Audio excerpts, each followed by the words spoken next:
Sveiciens no Čerkasiem! Dodamies pie vienas no Ukraiņu vienībām uz dronu skoku un nodot arī saziedotās lietas. Jā, nu esam uz Ņepras upes lielā damja pie Čerkasiem, kur var redzēt šo upes varenību. Ja?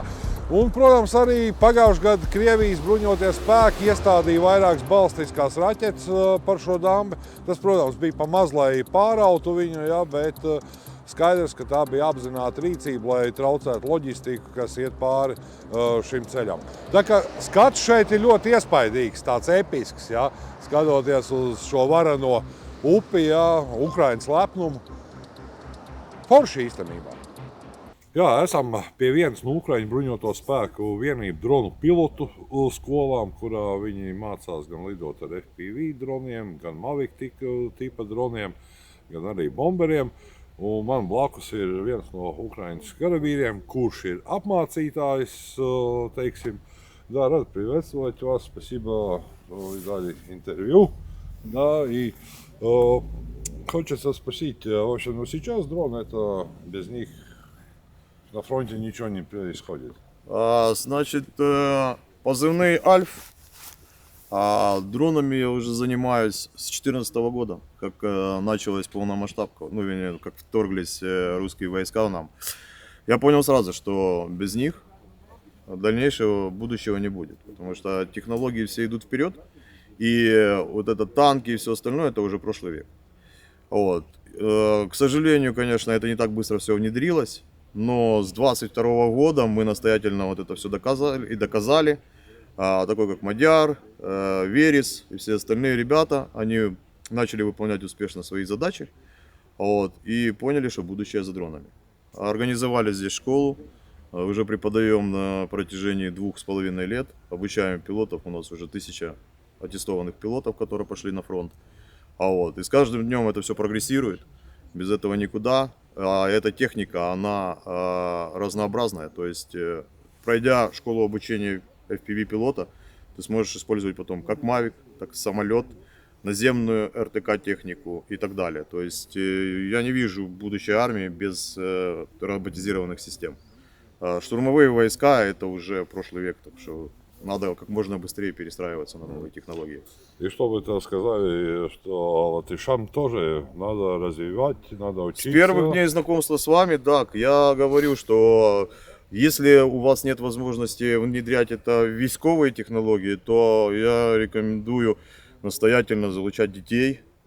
У нас также есть школа для учатся дети, дают очень большие результаты. Это им очень интересно, они быстро адаптируются, быстро учатся этому всему. И дети — это наше будущее.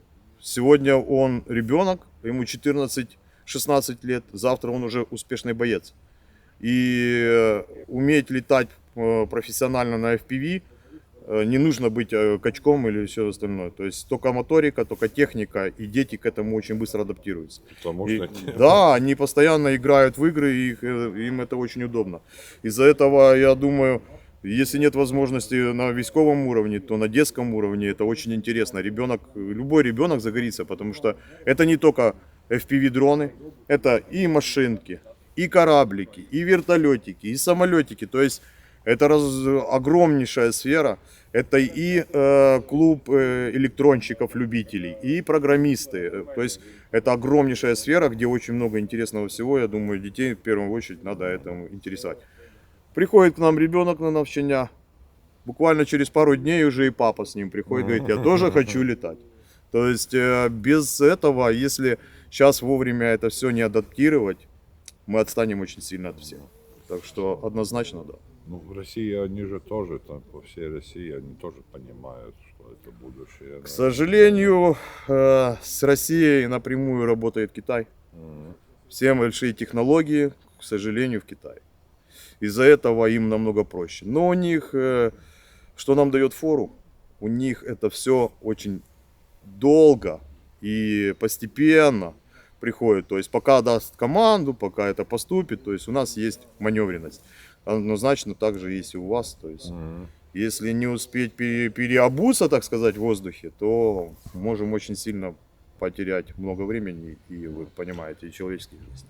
Ну и как вообще, чтобы пилот был готов? Вот скажи, ты все, учился, сколько времени? Ну так, в среднем. Нужно, чтобы хороший пилот получился. Смотрите, уже, так сказать, с нашим большим досвідом навчання, скажу однозначно, что нет таких ребят, которые не научились летать. Да, может быть, какие-то физические отклонения у человека есть, но тем не менее он может там Mavic освоить или РТК, то есть если не на FPV. Больше тут является человеческий фактор, хочет ли он научиться.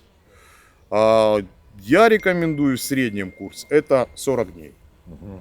Потому что мы не в закрытом павильоне, есть еще такой фактор, как природа, не всегда позволяет летать.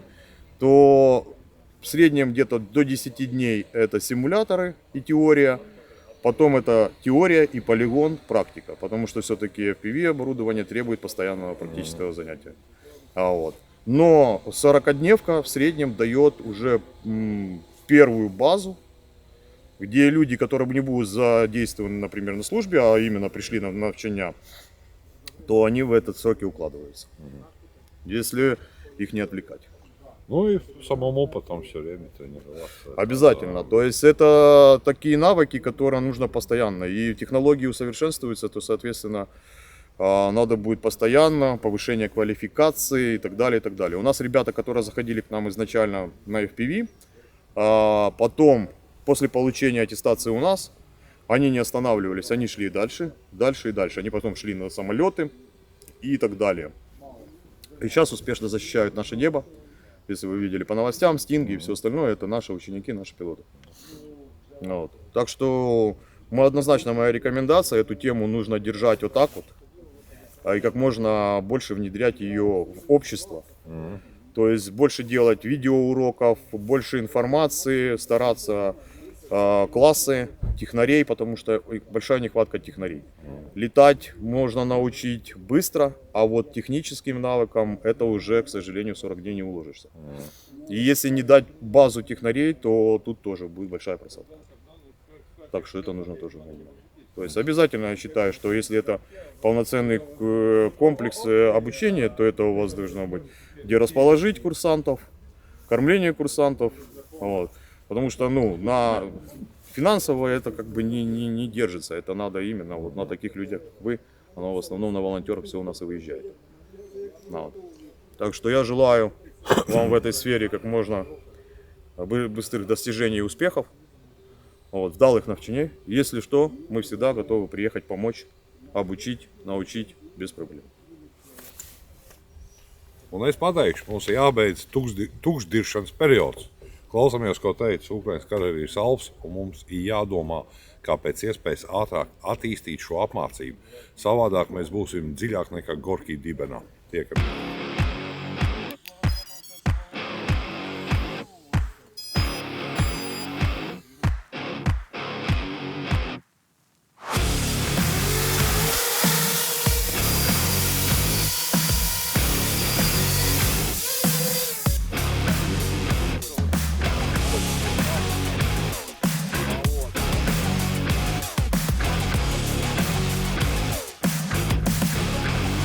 Es varu teikt, ir jāmācās lidot uz šitiem, uz tiem, lai tos utainos var daudzīt, ja viņi nāks uz mūsu pusi.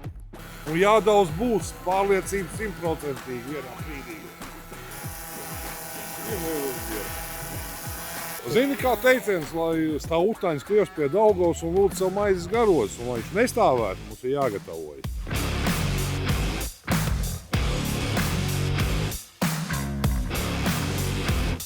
Jā, šis ir vienkāršais 7,5 colu FPV drons, kas būtu vajadzīgi tūkstošiem. Lēts, vienkārši. Un, ja tiešām ir krīze un ir sevi aizstāv, tad šādiem droniem vajadzētu būt tūkstošiem rīcībā. No tā ir atkarīgs arī panākums, vai tu spēsi apturēt iebrucējus, kas parādās. Un jo vairāk šādu dronu būs. Un dronu pilotam jābūt veselai čupai, lai viņam nav jādomā, kad viņam viņus pievedīs, vai viņam pietiks. Tātad šobrīd jāņem vērā, ka frontē dronu vienkārši terors.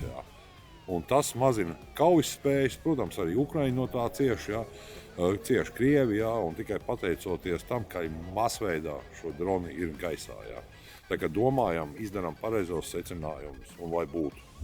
Bieži vien filmās redzam, ja, ka droni un šīs divas ūsiņas, kas ir, ja, nu, tā ir būtībā pārauta elektriskā ķēde, ja, ka viņi saskarās kopā, tad arī notiek detonācija. Un Ivan lēkā kā zirņus pannas, ja kaut kas paliek no viņiem pāri. Еще один вопрос. Ты дроновой коалиции от Латвии знаешь что-нибудь? Нет. А это круче, чем черкасский котел? Точно круче. Знаю. Īstiem vīriem koju nu vajag. Ap pūci. Nikno. Дякую.